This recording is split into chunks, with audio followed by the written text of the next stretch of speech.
Drew Brees finishing his career as the NFL's all-time leader, more than 80,000 passing yards. One of the most accurate quarterbacks. I'll say it, one of the best we've ever seen at the position. So, Brandon, let's kick it off with you. You played with Drew. What was your reaction to his retirement yesterday? Well, I wouldn't say I played with Drew. I definitely held his helmet and tried to be a great teammate on the sideline. I was there for a month and a half, but I was able to witness greatness. That's what I was able to witness. And as far as my reaction, I didn't have a reaction because we all knew, or we should have known, that Drew Brees was walking away from the game after the season, especially after that moment of him and his wife embracing after their last game and their loss to the Tampa Bay Bucks. For Drew Brees, the thing that pops out to my mind, in my mind is this: what he was able to accomplish after that 2005 injury. Like, that was a devastating injury.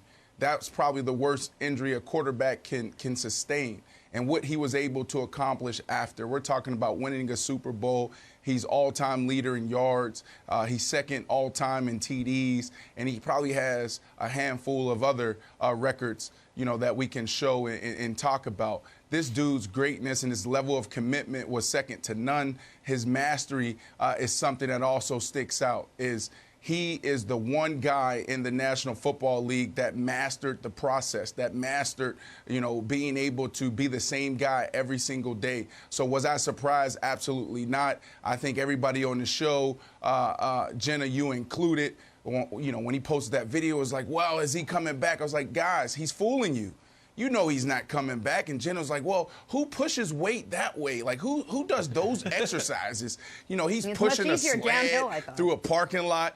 Yeah, Jenna's like, oh, he's definitely going to come back, or he's thinking about coming back. I was like, no, it's over. So, Nick, the biggest takeaway for me was what he was able to accomplish after that 2005 injury. And I think sometimes in the moment a guy retires, especially a guy we've been talking so much about for the last 15 years, you almost gloss over some of the first line on the resume stuff. And here's what Drew Brees unequivocally is. He is the greatest free agent signing in the history of the NFL. With respect to Reggie White, Drew Brees took that title from him when, and this is the second line on the resume, when he saved football in the city of New Orleans and the state of Louisiana. I think it is eminently reasonable to say, if not for Drew Brees remaking the Saints post-Katrina, the Saints would not have been able to remain in New Orleans. So that goes along with all of the statistical greatness that we showed leading up to this conversation. And listen, Brady's going to, in the couple categories where Brees is first all-time, Brady's almost assuredly going to pass him this year. So Brees is going to finish second in almost every major passing category. But he's got a big cushion, like touchdown passes, where he's second. If you look at the great quarterbacks who are chasing him, Rodgers needs 160 to pass him. Russ needs more than 300 touchdown passes to pass him. Wow. And some of the other things, Wilds, that Drew Brees made feel commonplace.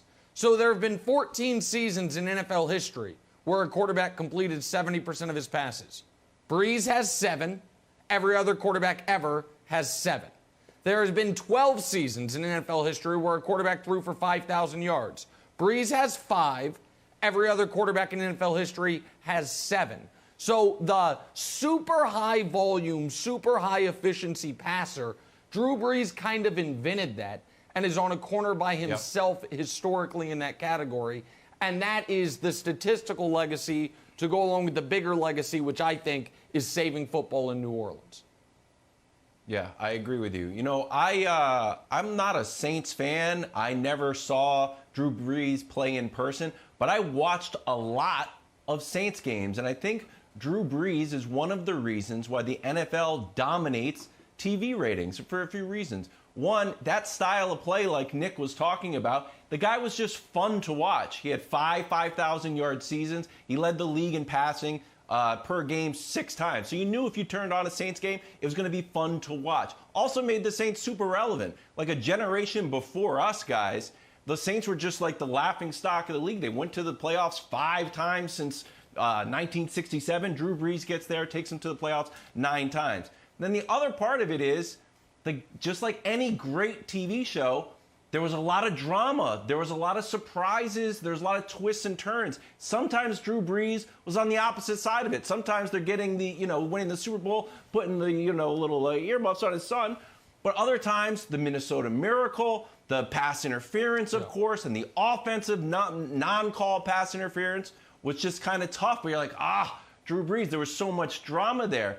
And Nick, I think we'd be remiss if we didn't talk about the one ring, since people are bringing that up. I don't think it's a knock against the guy at all. There's only a dozen guys in the history of the NFL who have more than one ring. And when you look at the list, if you were making starting a football team from scratch with every guy at their prime, it's not like you would say oh, you know what? I definitely want Montana over Drew Brees, or I definitely want Brady over Drew Brees. I think the one ring, just because there's such a big gulf between him and Brady, doesn't really mean much. I still think you put him in that upper tier of elite guys.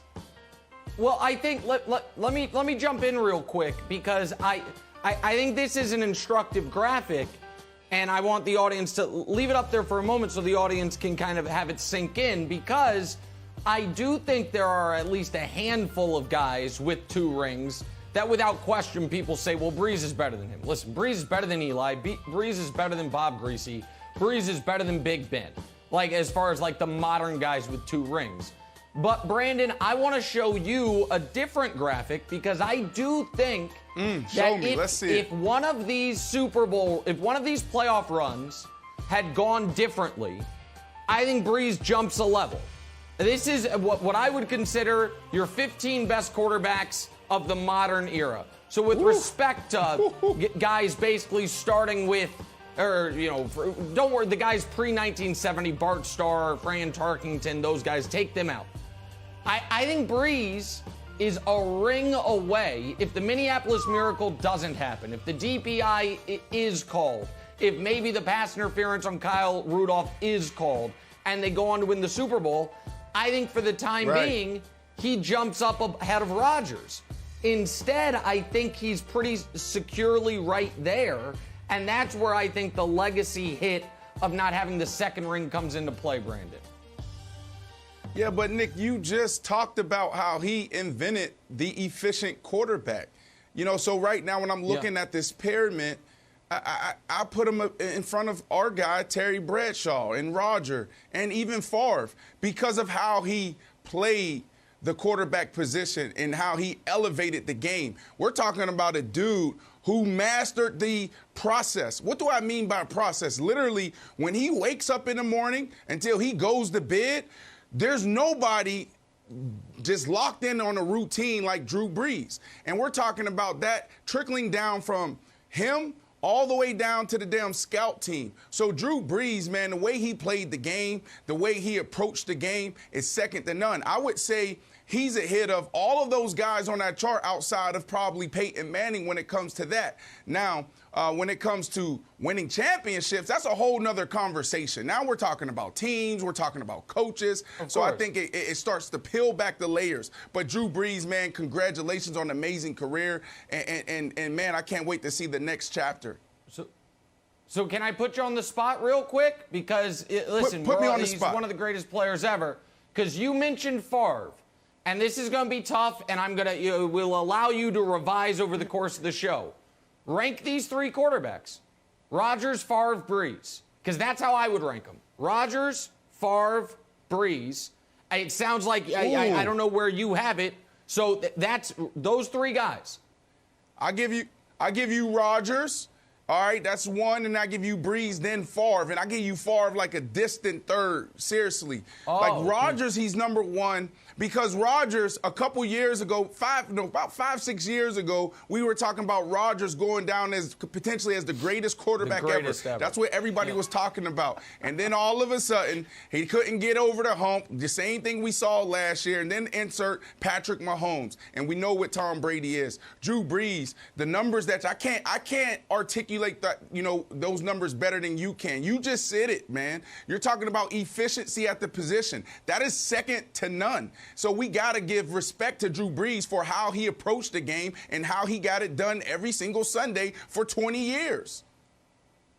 Thanks for watching. Subscribe here to get the latest from the show. Also, be sure to check out more of the best clips from First Things First, or go watch a few segments from our other shows on FS1.